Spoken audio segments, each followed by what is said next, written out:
Hello, Quincy. Mayor Tom Koch here with City View. It's been a little time since we've done our last podcast. This is a combination podcast video. Joining me is Commissioner David Murphy, Commissioner of Department of Natural Resources, amongst other titles over the years with the great city of Quincy and the town of Randolph. I want to give you a little bit of information that we presented to the City Council. David did on behalf of the administration recently before the council, and wasn't really allowed to give a full presentation. So for full transparency, we'd like to go over the full presentation, and hopefully you get all the information you need. As you know, we're talking about the acquisition of the Eastern Nazarene College campus in the heart of Wollaston. It's an incredible piece of property, and I know the neighborhood is in full support of acquiring it. And we'll go over a little bit here today why it makes sense and the cost and how we can balance the cost and really save and protect the quality of life of those neighborhoods. So welcome, David. I don't think we've done this in a long time. No, it's been quite some time, and I appreciate the opportunity. I think that sometimes in government we take for granted that the residents know what we're talking about, but I do think it's important that when we talk about ENC that the residents understand exactly what the plan is, both from a financial standpoint, a reuse standpoint, and what exactly makes up the Eastern Nazarene College campus. Indeed, and of course, as I've always said publicly, we've had meetings on ENC. You know, we thank ENC. They're an institution here in the city for well over 100 years, and a great neighbor and great friend, and a lot of people that are in Quincy today attended ENC and have great pride in that. So this is kind of a difficult time for the ENC community, recognizing that, though, we feel that we'd be best to follow to kind of protect that story, and certainly to protect the beautiful arboretum, the landscaping, and the beautiful setting that it is. So we're going to show a few slides here, folks. It's essentially the presentation Commissioner Murphy was going to make at the council was kind of cut off. They went right into some questions. I think it's important we get the information out. Obviously, as you know, we've had meetings on this. We had a major public meeting a few months back. Actually, we had 383 people that signed in.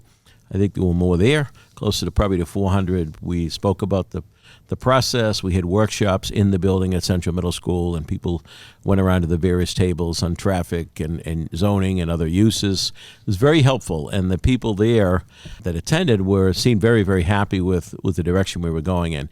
We had a lot of information to process that night. A lot of suggestions, a lot of comments. And the only one that I thought was a little way out there was putting a casino there. So I don't think you have to worry about that, folks. But the point is, we've had total transparency on this potential acquisition, and we have the community behind this. And I'd like to remind my colleagues in government that I get elected to, that I answer the people of the city as they do. And I think this is a opportunity of a lifetime for this city. So we did have the negotiations subsequent to that with the ENC Board of Directors, their lawyers, and we negotiated a price of $21 million. I think it's important to note that the developer prior was going to be paying $32 million, and that the site itself was assessed at $58 million. So this site is extremely valuable for all the good reasons, and the price of this is really a good deal.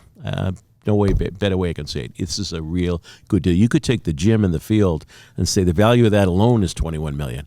You could take the Nice Library and say the value of that is $21 million. So when you look at the total campus and all the assets there, and not all the buildings are great, we certainly get that, but the assets there are well worth it. There's tremendous value in the city acquiring this property for all the right reasons. So we did the community meeting. We've had one meeting before the city council. We have a deal with the ENC that we have to close this by the middle of June. Dave, I know some people have talked about the concern about the trees and the arboretum, and there's been some kind of misinformation about that as well. And you, as Department of Natural Resources Commissioner, me as a former park and forestry guy, maybe you could talk a little bit about that. Sure. The arboretum, you mentioned the public meeting that you had back on March 18th. The Arboretum was one of the most popular items that people were concerned about. The Babcock Arboretum has been a feature of the ENC campus for decades. There is a thorough report that the city is in possession of talking about 70 different species of trees in that arboretum. At the public meeting the other evening, somebody had mentioned that the city was interested in only preserving a portion of the arboretum and that they plan to develop over the rest of it. At this point in time, there are no specific development plans for the 5 acres that are considered for the 55-plus housing. It is impossible to say that the city intends to impact the Arboretum in a negative fashion. In fact, I think it's one of the most important features, from my perspective, of the entire campus. And by the way, everybody that came to the public meeting, almost to a person, said, I hope that the Arboretum stays. Some of those trees date back to when Josiah Quincy IV's mansion was on the property.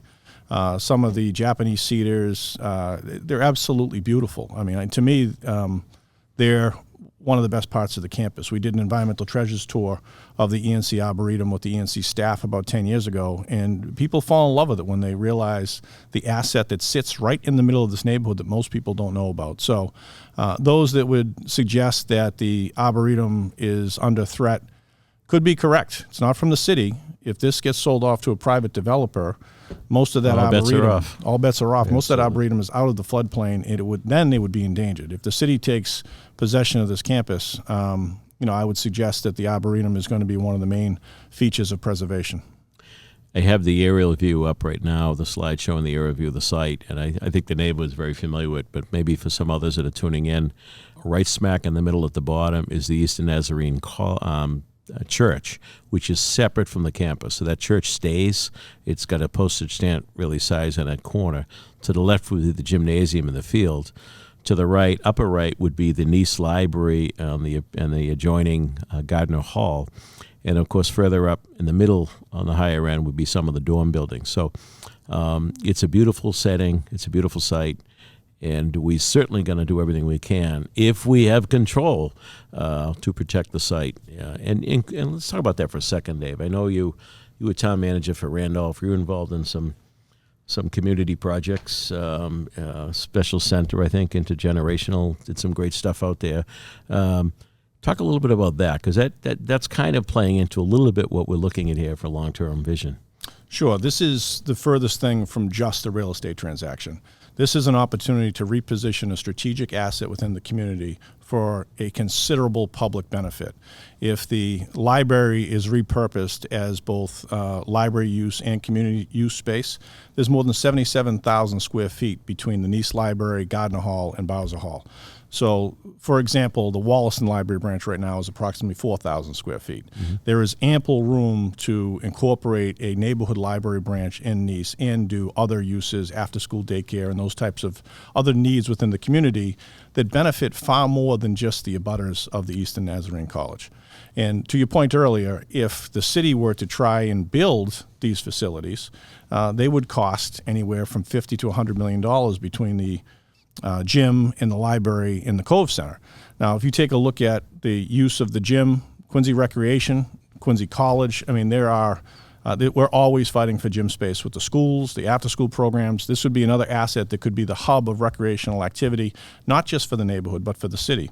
And then the Fine Arts Center, the Cove Fine Arts Center, it would be a tremendous asset for theater groups, for dance groups, for music groups, symphony groups, choral groups. In fact, they're on record expressing interest. Yes. Absolutely. Yeah. The city has heard from a lot of different groups that are very eager for us to acquire these properties and work with us, which would also potentially create a revenue stream.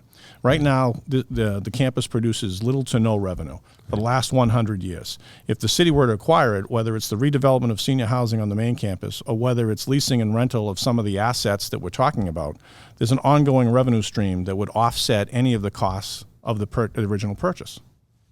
Absolutely. And I know you brought some of that up. So the theater groups and the dance groups, we've been in touch with a number of them.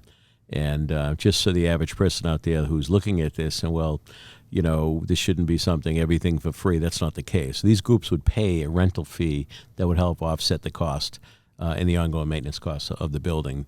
For those folks that aren't familiar with, the Cove Theater is good-sized theater. It's in pretty good shape, needs some work, but it could accommodate a lot of these groups that really are great groups of people. They obviously we're engaging young people in the arts.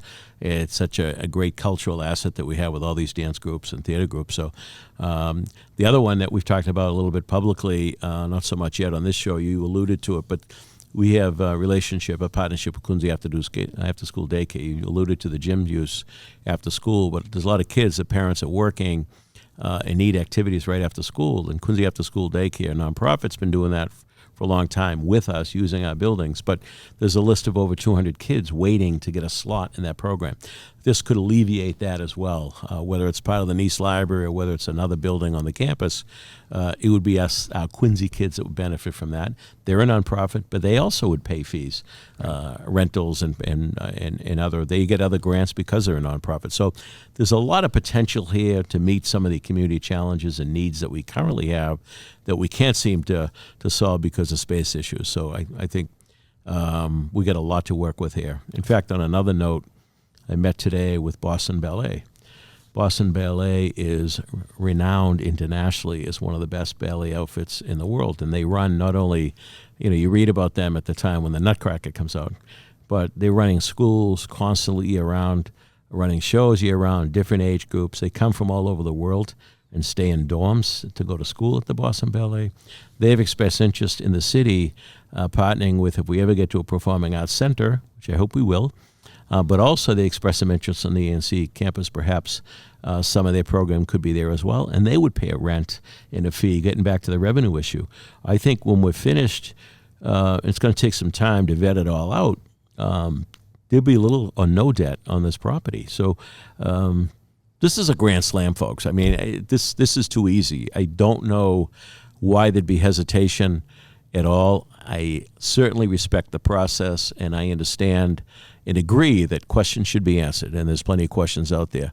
And I do believe that this administration, through Dave that night and others, have addressed the concerns. And the biggest concern seems to be from the new council is the cost and the debt part of it. I think we've spoken to that pretty well. I think we've addressed that fairly well.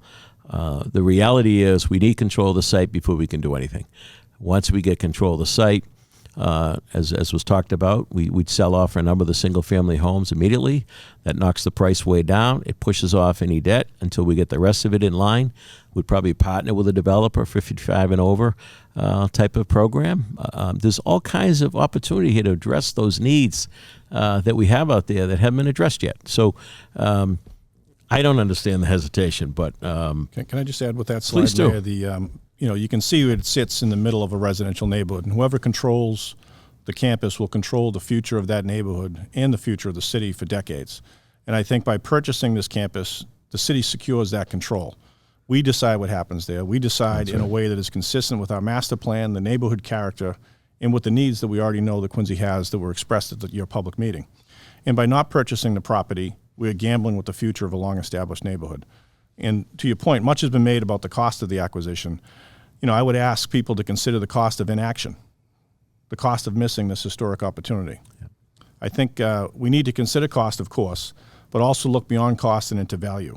There's a big difference between expenses and investments, and the value of ENC campus, in my opinion, far exceeds the cost. It's a huge investment and a once in a lifetime. It truly is.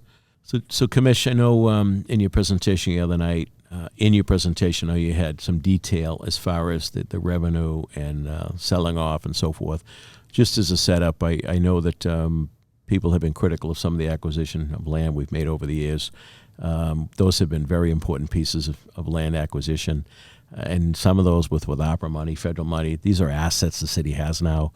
And many of them over the years, we can go back and talk about each individual one, but that's not for today's discussion. We'll focus today on ENC, that the administration has been contemplating an RFP on the old Messina lot, which we took a number of years ago at the corner of Hancock and Hannon for parking when we lost the garage on out back there. But now we've got new garages.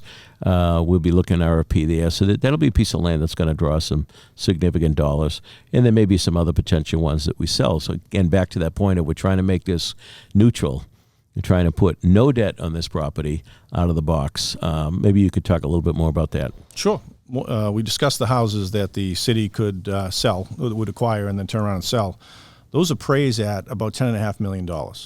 So right out of the box, the city would endeavor to sell those houses through the first-time home buyers program and generate in excess of $10 million to avoid long-term borrowing.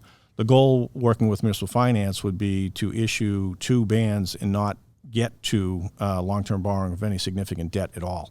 And the way to do that is to put together a plan with the various departments that you've put together.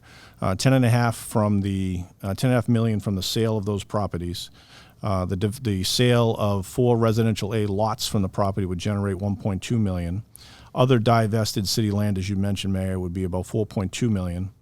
We have the drainage rehab fund that would go in to help build retention basins and help deal with the flooding issues that we talked about. Stop right there. That's another point to hit home. We have what's called the sewer fund. If developers come in and pay X amount, and that can be used to rehab the sewers. It can be used for drainage projects and projects like this. So developers are paying for that. So that money that would go toward this is coming from developers, not the general fund. Right.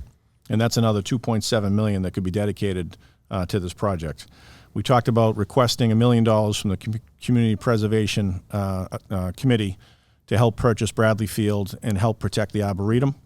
We talked about $1 million that's been received from the Planning Department for an Affordable Housing Production Grant, and another $2 million from the Affordable Housing Trust Fund to help purchase the property and make sure that the housing opportunities on the campus are affordable. So, right away, that gets you to over $21 million, which is the proposed purchase price for the property. That doesn't even include the potential revenue that this will generate. Now these properties that the city sells off are going to be on the tax rolls. The development of the senior housing could be on the tax rolls. Correct. The rental revenue for the gym, the rental revenue for the library, the rental revenue for the Cove Center, those are all future revenue generators. There's an argument to be made that this could be revenue positive in a short period of time. Again, this is the cost versus the value discussion, and I do think there's a great plan in place before the council right now that explains how do we get there. And I think that only improves. I mean, the Boston Ballet reached out to me recently, and that wasn't available before we made this pitch. They have a serious interest in being part of the campus in some way, but they'd be paying. So back to the revenue picture. So none of this is etched in stone. It's a solid plan going forward. And as we continue to move forward and evolve, I'm sure there'll be some changes. But overall, the point is we can well afford this. We can make this work so it doesn't add a nickel to the debt service, and that's the goal here. So thank you for that detail, Commish. Let's talk a little bit about the residential dwellings that are there. I know you were prepared to talk about each of them the other night. We got a couple of slides here. I don't know, folks, if people understand part of the acquisition includes 14 family homes. I forget how many singles versus twos, but maybe you could talk a little bit about that and the value of that, David. Sure. The housing really falls into 3 tranches. The first are 5 homes that are ready to be sold as is if the city is to acquire the property, which would offset any need for long-term borrowing with those proceeds. And by the way, sorry to interrupt you, but we are looking at potential first-time home buyers. We want Quincy kids to have the chance to buy these houses. I'm not looking at a developer to come in and knock all these down and build townhouses. So this is a case of how can we help our kids who are now looking for homes in Quincy find one. And some of them are fixer-uppers, but I'll let you take it from here. It's an excellent point. The Planning Department has a program that they partner with the Affordable Housing Trust Fund that allows up to 120% of AMI. And what that does is that expands the pool for people that otherwise might not qualify from state programs, and they may qualify for the local program. The 5 of those houses are ready to be sold if the city is to take over as is right away. And that's a single family at 110 Willow Street, a 2-family at 136, 138 Wollaston Ave, a 2-family at 144, 146 Wollaston, a single at 154 Wollaston, and on a single at 162 Wollaston Ave. Those properties are appraised at $3.8 million, and the city would likely recover that almost immediately to help offset any of the borrowing costs from the original purchase. There are 7 additional houses that require some work before they're to be sold off and entered into the first-time homebuyers program. Most of them have to be subdivided from larger lots. The college campus itself has many of these homes on the larger campus, so in order to be sold individually, we'd have to do some subdivision work, creating side and rear setbacks, and then they could be sold off. Which is not difficult to do. It's a formality through the planning department. It might take 2 months, 3 months max to do. Very simple, and these properties would generate probably another $4 to $5 million in sales once they hit the open market. The third tranche are 2 multifamilies, a 5-unit building on Elm Ave and a 4-unit building on Wollaston Ave. The city is contemplating potentially creating condos within these buildings, and the purpose of that is twofold. One, you'd be able to enter those back into the first-time homebuyers program, so it would be 9 additional opportunities for first-time homebuyers, and it would likely maximize the value in return that the city would get if they were sold off as condos instead of just general apartment buildings. Which again, I like ownership.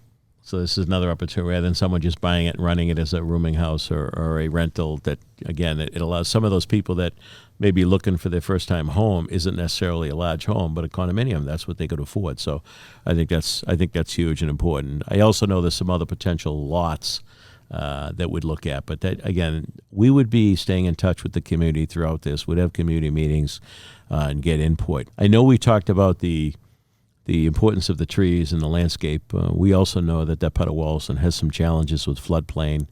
I know Ebbett Ave and over that area there's some issues with flooding. The former tennis courts, which became kind of a parking lot over time, has been an area of flooding. So that's not something we'd create a house lot with at all. Those we're actually looking at doing restoration, wetland protection, so that when we do have those surges and difficult times, there's a place for the water to go instead of in people's basements. So I think that's another important aspect of this. And there's a couple of pieces of marshland that actually are part of this acquisition. There are some great opportunities for retention basins, both where the tennis courts are. As you mentioned, both Sims Road and Ebbett Ave have experienced historic flooding. The college would be rebuilding those tennis courts every 10 years because of the water problems that they had in the back there. The city would probably see an opportunity to put in a retention basin and help the people both on Sims Road and Ebbett Ave deal with some of the historic flooding issues. Yep. I would say the same exists for Sachem Street and Franklin Ave. Bradley Field, unfortunately, the college could really use it for spring sports because it was always very wet back there. There's a potential, and That's this is all they used to use Adams frequently. Right. Conceptually, much like you did at Pageant, LeBrec, and Kincaid, in the neighborhoods we build these perimeter walking tracks, and in the middle there could be retention basins to manage the wetlands and the localized flooding, and really turning into a net positive, both a recreational activity for the neighborhood, but also some flood control and stormwater management best practices in there as well too. In addition, you mentioned there are 2 marshes. There's the Princess Eve Marsh, which is off of Fenno Street and Princess Eve Drive, and there's also the portion of the Labradine Marsh, which is off of Rice Road. Both of those wetlands are underperforming. The city has been in contact with a neighborhood group and talking about the Princess Eve Marsh, but I think there's a lot more that we could do with ownership of those 2 properties, including if the city were to take control of them, they would be entered into our MS4 program, which means that we would test the stormwater that enters those 2 natural resources twice a year, and to make sure that there was no pollution going into them. So I think... Well, and along those lines, they've been taken over by Phragmites, so they're not productive in any way for the environment. So Phragmites are awful, as we know over the years. We dealt with them all over the city. They were introduced way back when by the electric company to control dust on some of their property, and we know they're not a positive plant. So at the very least, just like recently we've done, you're well aware, you've overseen the restoration of Sailor's Pond. We've done a couple of years back, we did the Butler's Pond. There's been more of a focus with the Department of Natural Resources to look at these other properties. So we would look at these properties not to build on, folks, at all, but really to reclaim them for obviously for retention areas, but also could we introduce some wetland plants that would be more beautiful and better for the environment overall. Yeah, there's a tremendous opportunity there. The Labradine Marsh in particular is loaded with Phragmites. The Princess Eve Marsh, through the help of Norfolk County Mosquito Control and a very active advocacy group in the neighborhood, has been improved over the last few years, but still needs the type of work I think that the city can bring to the table to really make it a functioning, thriving wetland. I just want to go back to one of the main themes I know we talked about early on, but we had an announcement this week at the Crown Colony with the overlay district we created last year to take an huge empty office building and take that away and create 55 and over, 15 units of 55 and over with all the amenities. It would be market rate condo. Now, we're looking at, as you know, 55 and over here, but it would be more in the affordable range, where the city can pledge the land and the Affordable Housing Trust can participate in this. Those folks that may not have the means that others would have going into the private one would be eligible for this. So we think this is a real viable option. Again, partnering with a developer, Not sure whether it be for rent or for sale. In either case, there'd be some property taxes coming in. Again, back to that point of revenue coming in for the first time for this site overall. So it's the after-school program for kids. It's the cultural uses, the music and theater and others for the Cove Center. It's the protection of the Arboretum and the beautiful parts of the landscaping on the campus. It's the restoration of wetlands and help with the flooding issues. The gym we're talking about, the Quincy College using along with Quincy Rec. I mean, what's the negative here? Can I just add to that? Sure. We talked about the different scenarios for development and why the over 55 and senior housing is so attractive. Some folks have thrown out the explanation, well, you have existing zoning. So if you were to use the existing zoning and build 95 residential units there, you would likely add 250 children to the Quincy public school system. So this is a greater effect than just that neighborhood. There's a ripple effect across every neighborhood, across every ward, across every elementary school that a development not controlled by the city could potentially face. If somebody were to go in there and by right try to develop residential properties, family housing in there, you would have an impact that would be very expensive to the city. We keep talking about the cost. And by the way, Beechwood Knoll is pretty packed as it is. It's in that district. But on the second piece of that, and I mentioned it about Crown Colony, 55 and over, there's a number of seniors I've talked to over the years. They don't want to leave Quincy. They don't want to go into public housing. The house is too big. There's a lot of value in that house. We have a shortage of housing for young families. So this is twofold.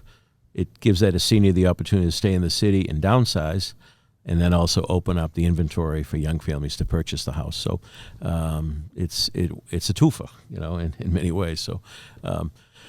So in summing up, I know that there's been a lot of talk out there. There seemed to be a lot of folks that responded the other night. I don't go to council meetings. I don't watch council meetings, but I know there were a lot of people there in support of this the other night. I've driven the neighborhoods. I've seen the signs out there, the support. People are grabbing me everywhere. This is a no-brainer, Mayor. You got to save this. I said, yes, but the city council has to vote for it. It's not up to just the mayor in this case. So I'd encourage people to call your city council and talk to them about it, how important this is for the city. It's not just about those neighborhoods. It's about the city.